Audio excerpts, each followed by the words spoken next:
함께 보실 말씀은 요한복음 4장 27절로 30절까지 말씀입니다. 요한복음 4장 27절로 30절까지 말씀, 제가 가지고 있는 성경책은 신약성경 148페이지에 있습니다. 요한복음 4장 27절로 30절, 제가 한 절 여러분이 한 절 교독하시겠습니다. 이때에 제자들이 돌아와서 예수께서 여자와 말씀하시는 것을 이상히 여겼으나 무엇을 구하시나이까 어찌하여 그와 말씀하시나이까 묻는 자가 없더라.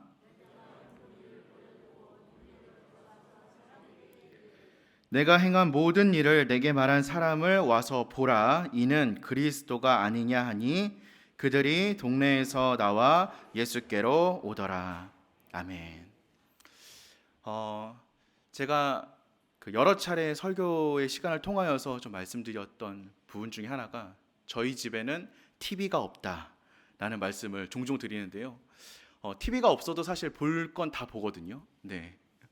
뭐 재밌는 예능 프로그램 뭐 여러 가지 다 보긴 하지만 본가나 처가에 가면요 그리웠던 TV를 마주하게 됩니다. 네. 그러면 이제 반가운 마음에 TV를 그냥 틀어놓고 멍하니 앉아 있을 때도 있는데요. 집에서도 물론 보고 싶은 것들을 다 보고 하지만 TV로 볼 때랑 다른 게 있거든요. TV의 가장 큰 특징이 뭔지 혹시 아시나요? 광고가 있다는 점이죠. 네, 오랜만에 TV를 보니까요 광고도 재밌는 거예요. 그래서 제가 본가나 처가에 가면요 멍하니 이제 광고를 볼 때가 있는데 얼마 전에 광고를 보다가 문득 그런 생각이 좀 든 적이 있습니다. 저 물건을 팔려고 저렇게 열심으로 움직이고 노래하고 춤추고 하는 저 모델은 저 물건을 정말로 쓸까? 라는 생각이 들었습니다. 이 계약 때문에 쓰는 게 아니라 정말로 마음에 들어서, 그래서 저 물건을 써보니까 저게 너무 좋아서 우리에게 사라고 하는 걸까? 아니겠죠. 그렇게까지 생각이 드니까 좀 두려운 생각이 들었습니다. 왜냐하면요 우리가 전도하고 있는 것도 그렇지 않을까라고 생각되었기 때문입니다. 광고의 모델은 그 물건을 그냥 사용하라고 전할 뿐입니다. 그 물건의 효능이 어떠한지, 그 물건이 얼마나 좋은지 믿던 안 믿던 쓰던 안 쓰던 아무런 상관이 없죠. 우리도 하나님을 누군가에게 전합니다. 그럼 정말 우리는 그 전하는 하나님을 믿고 있나요? 정말 그 하나님의 능력이 우리에게 임하고 있음을 신뢰하고 누리면서 그래서 이게 정말 좋은 거예요 라고 전하고 있나요? 때로는 그렇지 않을 때가 많지 않나요? 얼마 전부터 제가 즐겨보던 예능 프로그램에서요 반복적으로 사이비 종교에 대해서 이야기를 하더라고요. 몇 년, 몇 월, 며칠 종말이 올 것이다. 그러니까 집 팔고 땅 팔아서 헌금해라. 그렇게 하나님께 바쳐야 너네 구원받을 수 있다 라고 사람들을 유혹해서 정작 그 돈 모아서 땅 사고 집 사고 자기가 원했던 것 다 누리며 살아갔던 사이비 교주들, 우리는 이런 사람들을 참 많이 기억하고 있죠. 그들은 자신이 무엇을 믿고 있었는지는 크게 중요하지 않았습니다. 그냥 상대방이 믿게만 하는 것에 자신의 모든 관심을 두었고요. 그리고 그렇게 만드는 것에 어마어마한 탁월한 능력을 보이는 사람들이었습니다. 저는 오늘 여러분들하고 유능한 전도자가 어떤 사람일까에 대한 이야기를 좀 나누어 보고자 합니다. 여러분들께서는 유능한 전도자가 어떤 사람이라고 생각하시나요? 어떤 말을 전하면 그 말로 인하여서 막 감동이 돼서 그래서 어떤 존재를 잘 믿게 만드는 사람이 유능한 전도자일까요?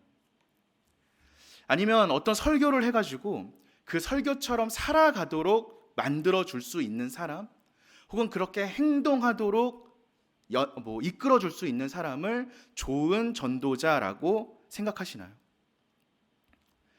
앞서 말씀드린 사이비 종교의 교주들은요 이런 것들에 아주 능한 사람이었습니다. 그래서 사이비 교주들의 이야기를 들은 사람들은요 자기가 가지고 있었던 집, 땅, 모든 재산들을 팔아서 그 교주들에게 바치지 않았습니까? 우리는 이런 사람들을 좋은 전도자라고 부르지 않습니다. 사기꾼이라고 부르죠. 정말로 중요한 것은 전하는 그 말을 믿게 만들 수 있느냐 없느냐가 아니라 그 전하는 이야기 안에 진리가 있느냐가 더 중요한 것이죠. 그리고 그 진리에 대한 진실함과 확신을 가지고 있느냐가 정말 유능한 전도자를 가늠하는 기준이라고 생각합니다. 아무리 전하는 기술이 좋다 할지라도, 상대방을 움직일 수 있도록 만든다 할지라도 그 안에 진리가 없다면, 그리고 그 진리에 대한 확신과 진실함이 없다면 그것은 그저 광고 모델이나 혹은 사기꾼에 불과한 것이죠.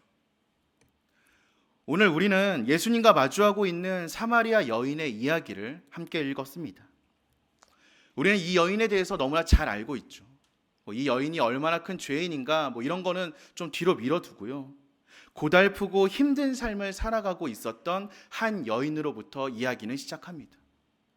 이 여인이 낯선 유대인 남성을 만나고 그와 대화하는 가운데 선지자를 발견합니다. 자신이 얘기하고 있는 이 남성이 선지자일 것이라고 확신한 이 여인은요, 이제 예배에 대해서 물어보죠.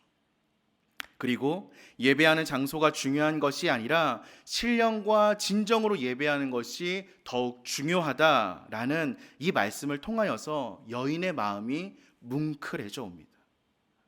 그리고 여인은 고백합니다. 메시아가 오실 것을 내가 믿나니 메시아가 오시면 이 모든 것을 알려주실 것입니다. 나는 메시아를 믿습니다. 라고 신앙 고백을 합니다.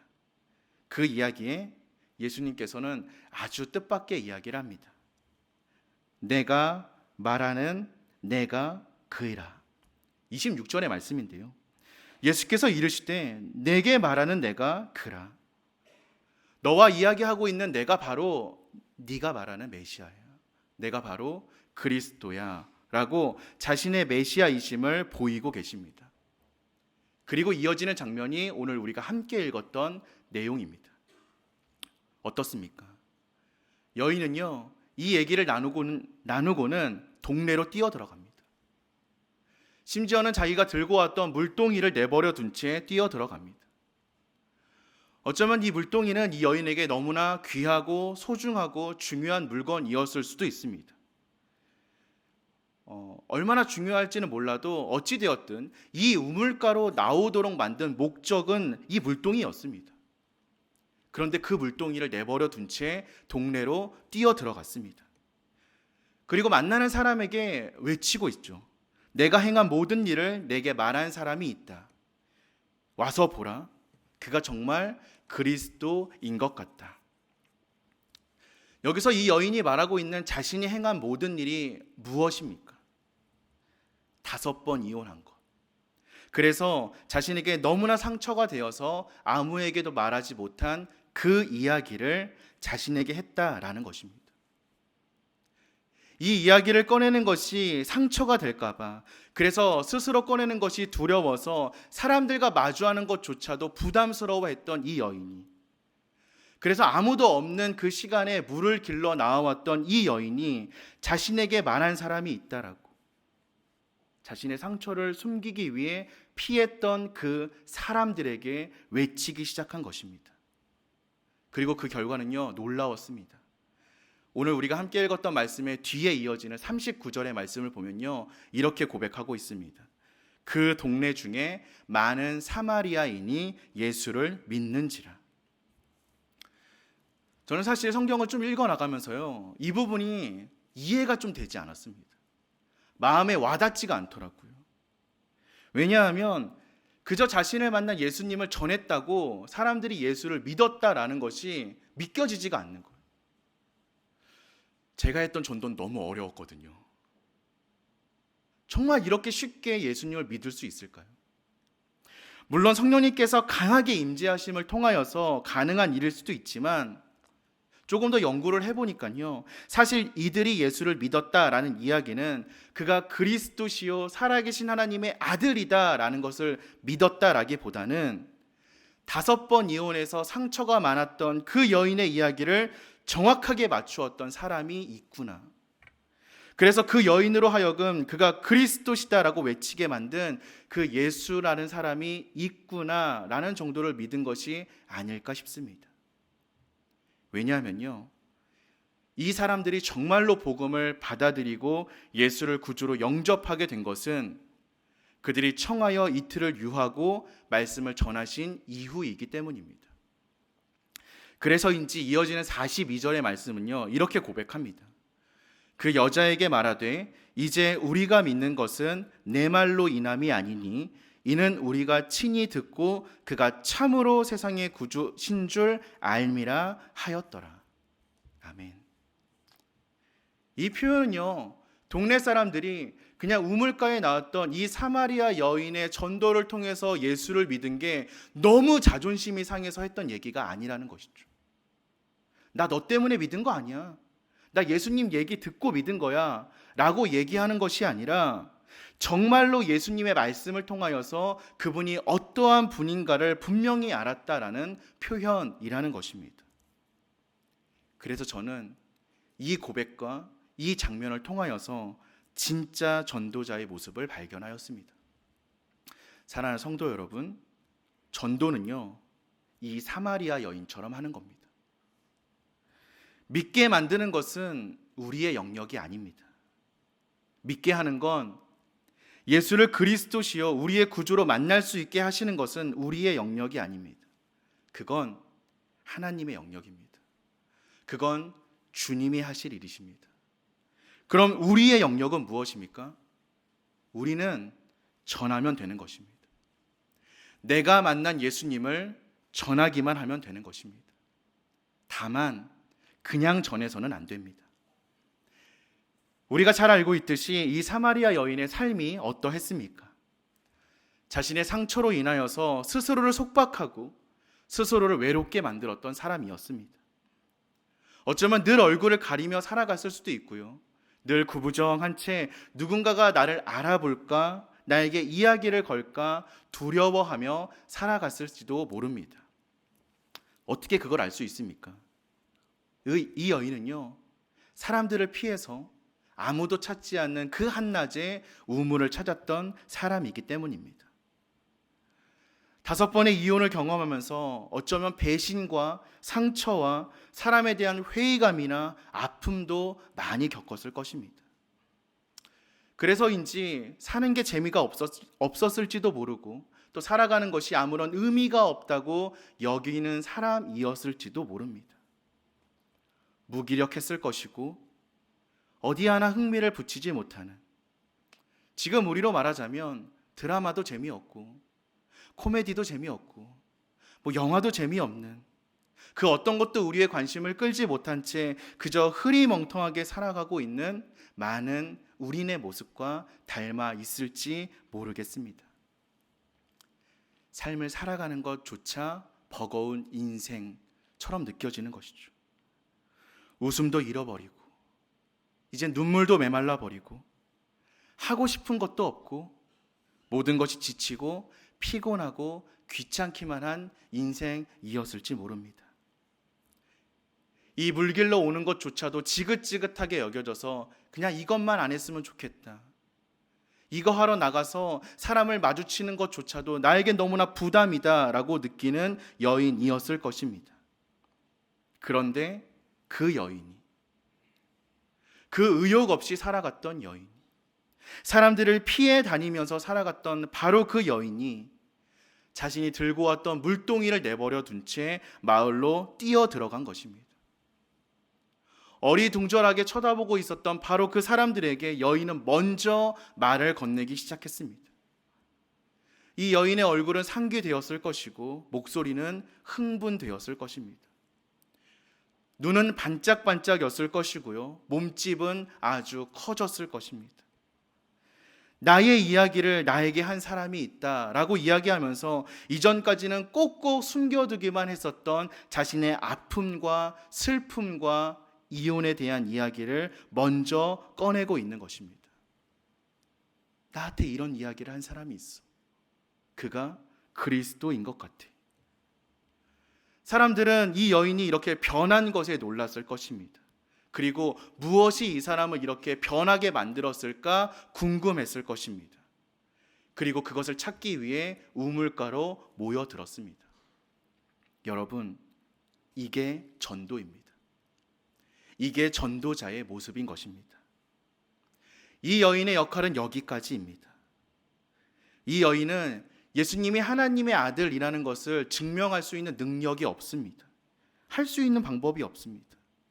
사람들이 이 여인의 말을 따라 우물가에 모여서 예수님을 만난 것은 이 여인이 한 이야기가 진실입니다 라는 어떤 증명에 이끌려서 합리적으로 따라온 것이 아니라는 것입니다.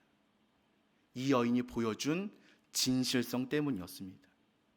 정말로 무언가를 만났구나. 정말로 변했구나. 그것이 그들이 예수님을 찾아가게 만든 원동력이라는 것입니다. 저는 지금까지 적지 않은 이단들을 마주했는데요. 혹시 이 자리에 이단이 계신다면, 혹은 이 설교를 들으시는 이단이 계신다면 회개하시기 바랍니다. 저는 그들의 이야기가 틀렸다라고 자부합니다. 다른 것이 아니라 틀렸습니다. 저는 개혁주의 신학을 지지하면서 성경의 말씀을 온전하게 믿습니다.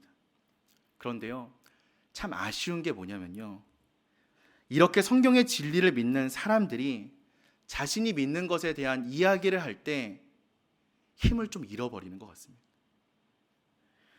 오히려 이단들이 자기가 믿는 것에 대해서 더 자신 있게, 더 힘 있게, 더 당당하게 이야기하고 있습니다.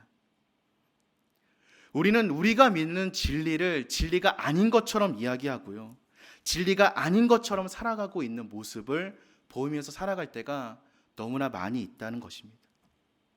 그리고 저는 그게 전도를 어렵게 만드는 이유라고 생각합니다. 우리가 참 많이 부르는 찬양이 있죠. 저도 굉장히 좋아하는 찬양인데요. 주 예수보다 더 귀한 것은 없네. 그런데 우리는 이 찬양을 하면서 정말 예수보다 귀한 것이 없는 것처럼 살아가고 있냐라는 것입니다. 전능하사 천지를 만드신 하나님을 내가 믿사오며 라고 고백을 하고 있지만, 정말 그 천지를 만드신 하나님을 내가 믿는 믿음으로 두려울 것이 없는 것처럼 살아가고 있는 모습이 정말 우리에게 있냐라는 것이죠. 하나님이 세상을 이처럼 사랑하사 독생자를 주셨으니 이를 그를 믿는 자마다 멸망하지 않고 영생을 얻게 하려 하심이라 라고 고백하고 암송을 하는데, 정말 그 사랑을 누리면서 살아가고 있는 사람처럼, 내 죄가 다 씻겨진 사람처럼 살아가고 있냐라는 것이죠. 내가 죄가 좀 남아있으면 어떡하지? 예수님이 내 죄를 다 안 씻어주신 것이면 어떡하지? 나 천국 못 들어가면 어떡하지? 라는 의심이 우리의 삶 속에 남아있지는 않냐라는 것입니다. 예수의 이야기를 하고 있는데 눈이 빛나는 것이 아니라 오히려 부끄럽고 하면 안 되는 이야기를 하고 있는 것처럼 이야기를 나누는 것이 우리의 모습이 되고 있지는 않습니까? 이 시대는요, 기독교를 향해서 손가락질하고 조롱하고 욕하는 시대가 되었거든요. 그런데 그들이 우리를 향하여서 조롱하고 손가락질하는 이유가 어디에 있다라고 생각하십니까? 그들은 절대로 우리가 터무니없는 것을 믿는다라고 해서 조롱하지 않습니다. 예수를 믿는 게 너무 어리석어 보여서, 그게 바보 같아서 어떻게 아직까지 저런 걸 믿는 사람이 있어? 라고 해서 조롱하는 것이 아닙니다. 그들이 우리를 조롱하고 손가락질하는 건요, 진실하지 못해서입니다. 우리의 삶과 우리의 고백이 다르기 때문이죠. 영원한 나라를 소망하며 살아가는 사람들이라고 이야기하면서 가난하고 어렵고 소외된 사람들의 편에 서서 그리스도의 복음을 전하고 사랑을 실천하는 사람들이라고 우리 스스로를 소개하면서, 정작 삶의 모습은 어려운 사람과 가난한 사람의 편에 서 있지도 않고 세상이 아니라 영원한 나라를 소망하며 살아가고 이 땅의 것을 포기하며 살아가는 모습은 전혀 보이지도 않으면서 희생과 포기를 기쁨으로 감당하는 사람들이 아니기 때문에 사람들은 우리를 향하여 조롱하고 손가락질하고 있는 것 아닙니까? 예수가 진리가 아니어서 욕먹는 것이 아니라 그 예수가 진리라고 말하는 우리들의 삶이 진실되지 못하기 때문에 욕하는 것 아닙니까? 전도할 때도 마찬가지죠. 저는요, 지금까지 전도하면서요, 예수 가짜야 라고 얘기하는 사람 아직까지 못 만나봤습니다. 난 그게 너무 허무맹랑하고 터무니없는 얘기여서 그래서 나는 안 믿을 거야 라고 얘기하는 사람 저는 아직까지 못 만나봤습니다.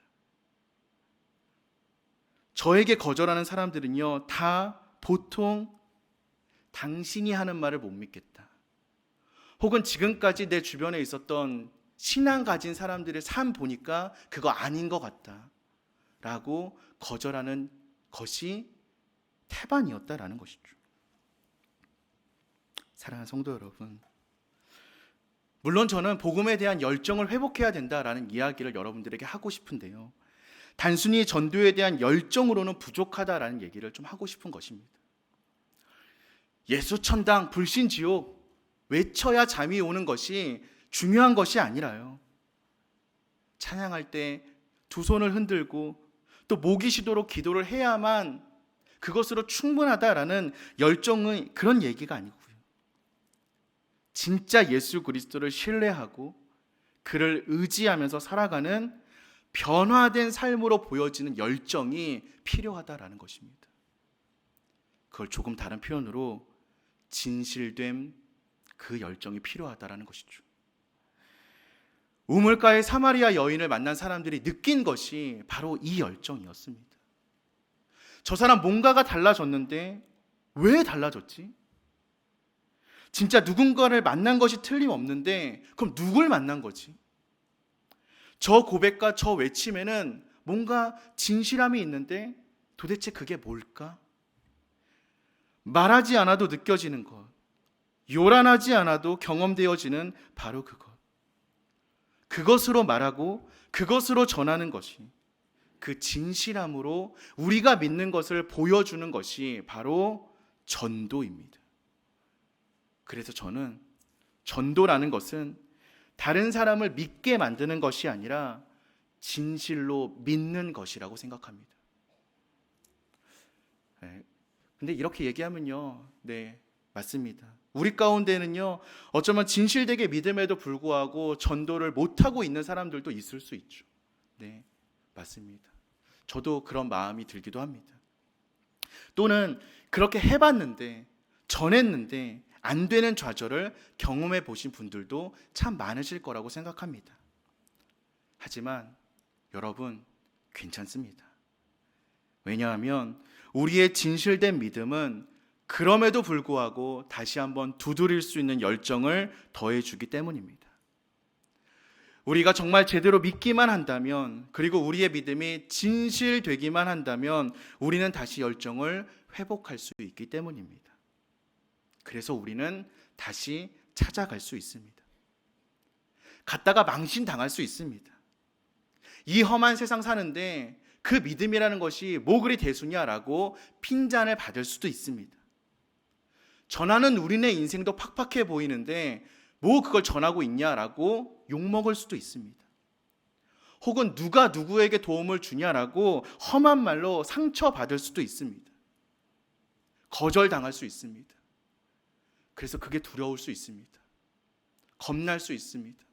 아플 수 있습니다.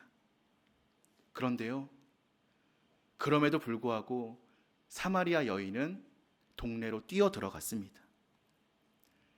거절당할 줄 생각을 못했을 수도 있지만요, 그런 것들을 다 차치하고, 아니 그런 것들을 생각하지도 못한 채 그저 뛰어 들어갔습니다.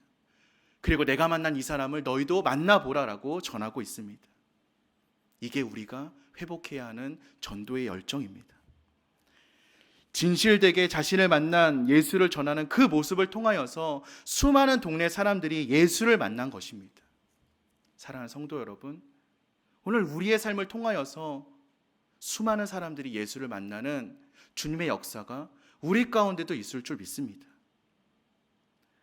우리가 살아가는 이 시대가 전도의 기술이 부족해서 전도가 안 되는 시대입니까? 전도할 줄 몰라서 못하는 건가요? 전도 어떻게 해야 되는지 몰라서 우리가 전도 안 되는 시대입니까? 전도를 어떻게 해야 할까? 우리는 이미 너무나 많은 방법들을 가지고 있습니다. 너무나 많은 해답들을 가지고 있습니다.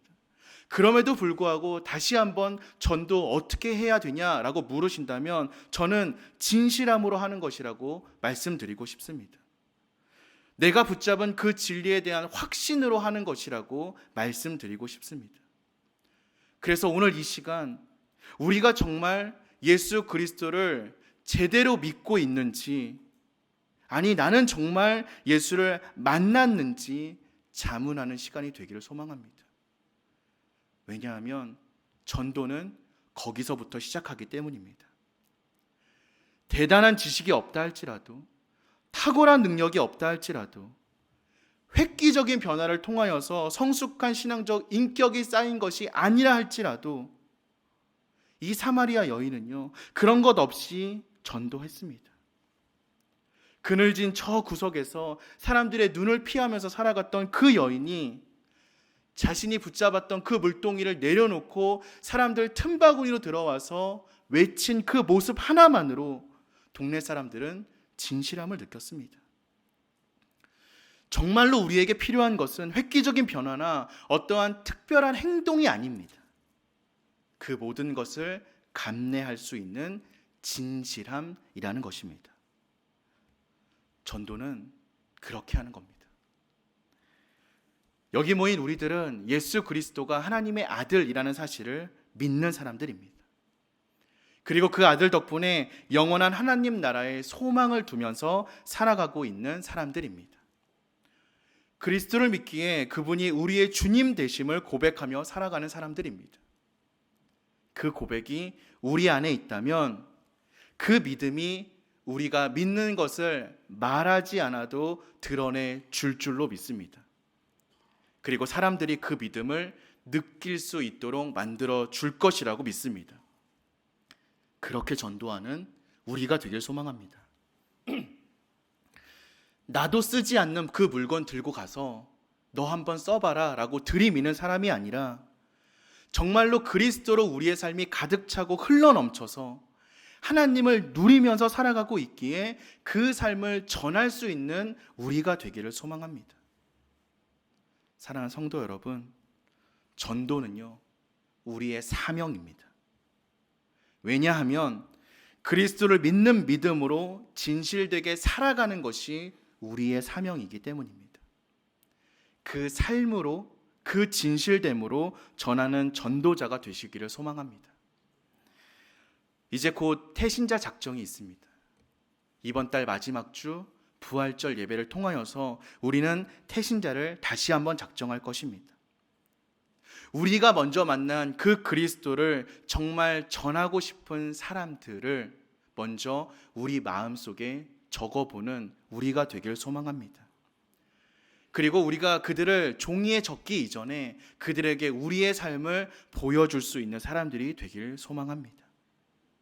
부족해도 괜찮습니다. 조금 나약해도 괜찮습니다.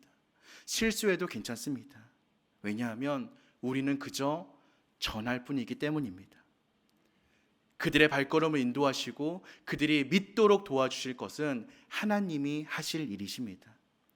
우리는 그저 우리가 만난 하나님을 전하기만 하면 됩니다.